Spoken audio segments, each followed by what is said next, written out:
What is up, guys? VZ here, and today I want to show you a deck I've been kind of messing around with.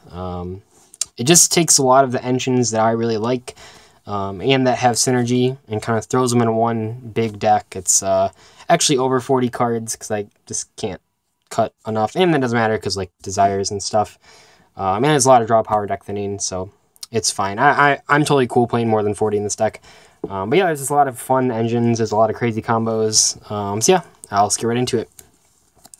We're playing 3 Solitaire. Omega is going to be crucial for this deck. Any deck that you play Desires in, if you can make Omega, it just makes it that much better. We're also playing 2 Unizombie and 2 Mizuki. I think this is the right ratio for the zombie engine if you're like splashing it in another deck.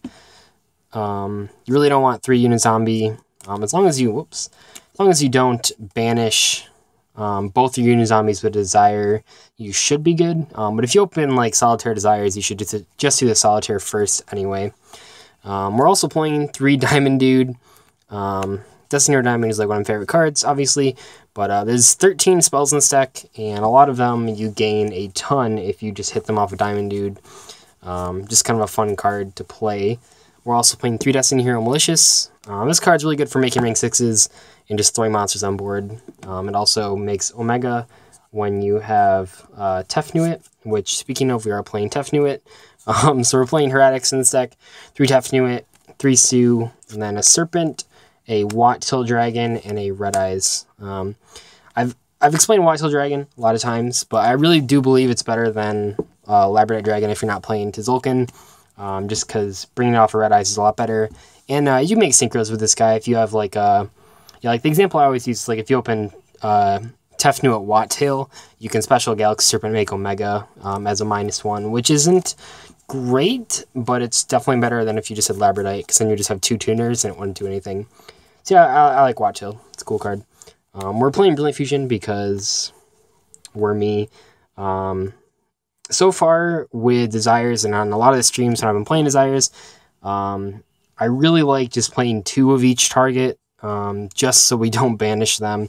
Obviously, in an ideal world, you're resolving all your search effects and your Brilliant Fusions before you activate Desires, but sometimes that doesn't happen.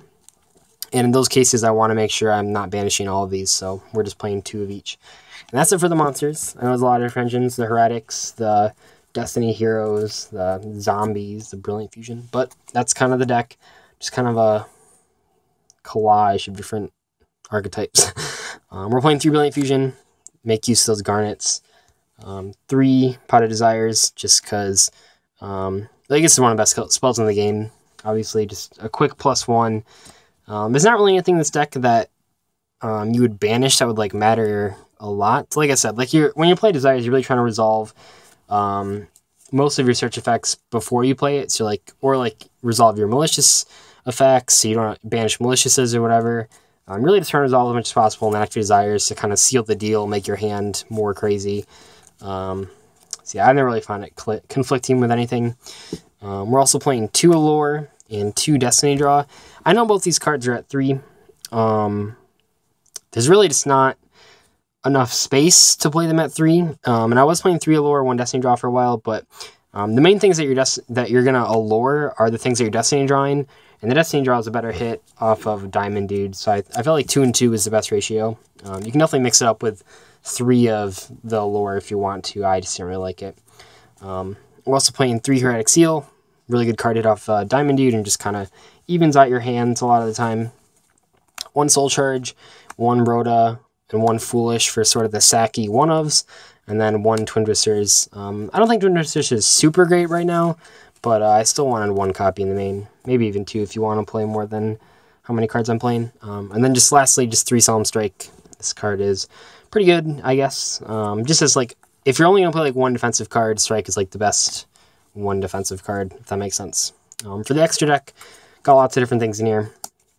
So we're playing an Abyss Dweller, a Castel, a Giant Hand, a Diamond Direwolf, the Utopia lineup, Emerald, and Cowboy. So that's it for the rank 4s. Just kind of a lot of versatility there, which is kind of just the goal of the whole deck, actually. For the rank 6s, Utopia Beyond, which is just crazy. especially against anything really. One a Tomb and one Beatrice. Beatrice is still pretty good in this deck. Mainly just for sending like Malicious, but you can send some other stuff like Mizuki's pretty cool. Yeah, it's a good card overall. And then one Gaia Charger just to overlay over those guys. I don't really feel like M7 was necessary because there's not really any good targets to add back to your hand. We're not really playing any Chaos monsters. We're not playing any hand traps, so you're just left bouncing your opponent's monsters, which doesn't really do anything. So yeah, I don't feel like M7 is super necessary in this deck. 2 Omega. It's pretty easy to make 2 as long as you resolve like a tough Nuit. You can usually get to an Omega because either with Malicious or Sue or like another tough Nuit or whatever. And a lot of times when you go off, you can make both of these, which is pretty powerful. You don't get a lot of value off the recycling effect besides the Mizukis. Obviously, putting back like Malicious doesn't really do anything, so it's really just Mizukis. But I don't know, it's still good. Like putting back a Mizuki every turn is really powerful, just because it puts fodder on the board for stuff. And then lastly, just one Seraphonite to make the Brilliant Fusion live or whatever. But yeah, hopefully you guys made this deck profile. Just kind of a fun one, not super serious, but still can definitely make some powerful fields. And I will see you guys later, I guess. Goodbye.